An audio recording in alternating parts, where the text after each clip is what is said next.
person like this who has a lot of wealth, fame, you know, talent, knowledge, or something like that, if they actually engage in devotional service, it's tremendous, tremendous good that they could do.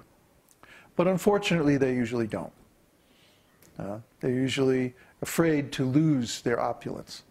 Here they have more than they could ever use, more than they could ever spend in terms of money. Wow. But they're afraid. They don't want to lose it.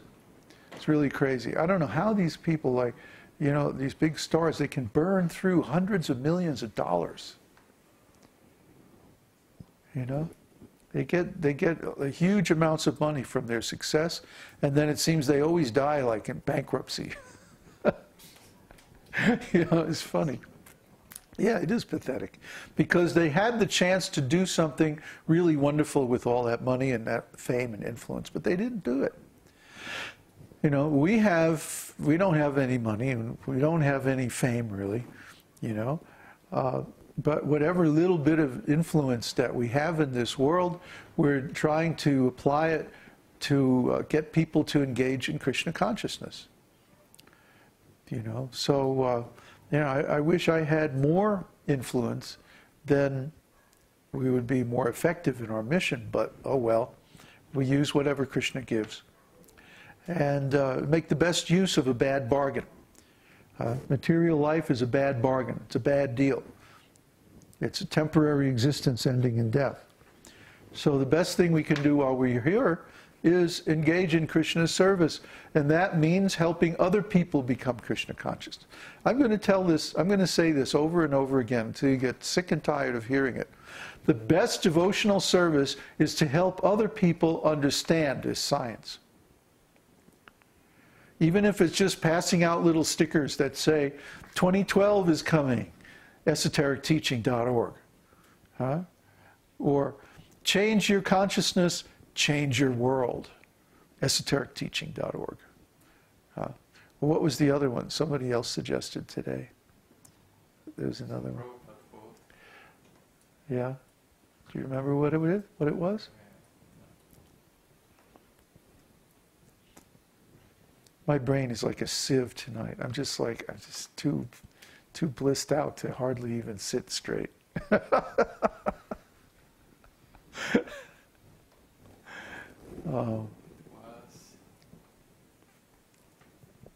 King of all knowledge?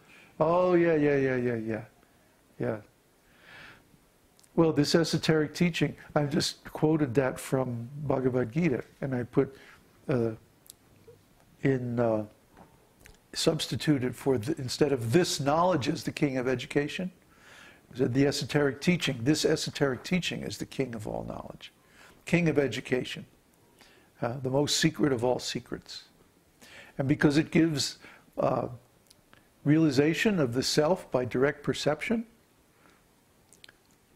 it's the actual aim of religion, the perfection of religion. It's a nice verse from Bhagavad-gītā. I think it's 9:14 or something like that. Anyway, yeah, we could use like that, print up little cards, you know, just give them out to people. Because preaching is a numbers game. This is what everybody seems to miss in the beginning. They think that because I have some relationship with this other person, and I'm interested in Krishna consciousness, if I give them the information, they'll also be interested in Krishna consciousness. And guess what?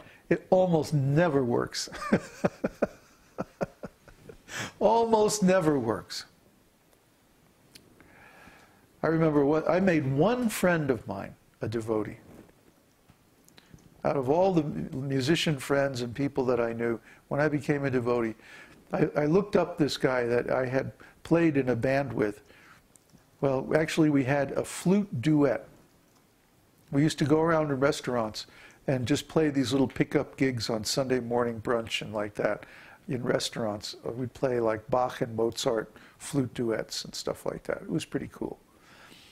But I had to preach to him for 3 days straight. I mean, almost literally from the minute we got up in the morning, all day long until the end of the day at night. He was living in a tent out in the woods doing the sadhu thing. And so I went out there and I just preached and preached and preached and read to him Bhagavad-gītā and all of that. And it wasn't until we got to talking about Varnashram Dharma. Varnashram Dharma is what made him a devotee. He said, "Really? Oh, that's the coolest thing I ever heard." And I was like, what? You don't care about love of God? No, but Varnashram, that's great. That's cool. Let's do it. And he came with me back to LA. I was editing Srila Prabhupada's Caitanya-caritāmṛta at the time. And he came down and he joined the temple in LA and he became a devotee. He's dead now. He OD'd on barbiturates. So it's very, very difficult to find a person who is actually qualified to be a first-class devotee of the Lord. You have to go through thousands and thousands of people. You probably don't know anybody. You probably don't have anybody in your family or your friends or at your school, unless you go to some huge major college or university that would want to become a devotee of the Lord. So what do you have to do? You have to reach out to a very broad circle of people, a bunch of people that you don't even know, and give them the chance. And leverage the website, because the website is full of very good quality material that we've been working on for years, and gradually by testing and stats and like that, we've refined this material until it actually works. It actually makes devotees. But you have to have thousands of people go through it before you make even one devotee. So the best thing is to just hand out, to promote the URL of the site. And you have to do it in a favorable way. Don't spam people. Don't try to trick people. You know, like, don't go in the library and put cards in every book in the library, you know, or the bookstore downtown, you know. Don't do that. That's cheating. But stand outside someplace where there are lots of people going by and just hold the card here, offer the card. And if they want it, they'll take it. You don't have to push it on them. You don't have to trick them. You don't have to try any funny business. Just say, "Hey, well, here you go." Or print up little stickers with esotericteaching.org and some slogan, you know. Put them on bus stations and, you know, just put them everywhere. Bumper sticker, cheap for your own car. Yeah, a bumper sticker. You can get those custom. There's websites where you can get custom bumper stickers printed up for a few bucks. Put it on your car. Let people see it. So you don't know. That's the thing. Even I cannot tell who is going to become a devotee. It's not possible. You just have to let them decide. You give them the chance, give them the information, connect them to the site, and then they do what they want to do with it. You have to recognize that everyone has free choice. Everyone has free will. Everyone has the free will. Our free will is very tiny. The limit of our free will is whether or not we're going to engage in the devotional service of the Lord. At every moment, we have that choice. If we choose to engage in the devotional service of the Lord, well, then everything else is more or less planned out because we have a particular mood of service, we have a particular eternal identity, and then there are, you know, the 10 stages of devotional service, and we're going to go through those like every other devotee ever did. And so that is pretty well, you know, planned out. Once we make that choice, and once we make the choice that, no, I don't want to engage in devotional service, well, then we have our karma, and the 3 modes of material nature, and the various divisions of time. And so then, from that point on, our existence is pretty well planned out.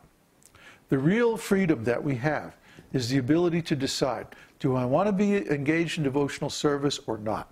Which really roughly equates to, do I want to be happy or not? Because being in touch with Kṛṣṇa is happiness. We had a little example of that earlier tonight. And being separated from Kṛṣṇa is suffering. Everybody knows what that's like already. So we don't want that. We want to be happy. We want to be devotees. So we choose to engage in devotional service 24 hours a day. That is the most sane, rational choice you can make. To choose to be separated from Kṛṣṇa is the same as choosing to drink poison. Well, why would anybody drink? Here's a glass of milk and here's a glass of poison. Which one are you going to drink? Duh. So here you can go this way and you can be happy, or you can go this other way and suffer. I mean, it's not a very difficult choice. But it's still amazing how many people choose to suffer. Why do they choose like that? Because of these anarthas.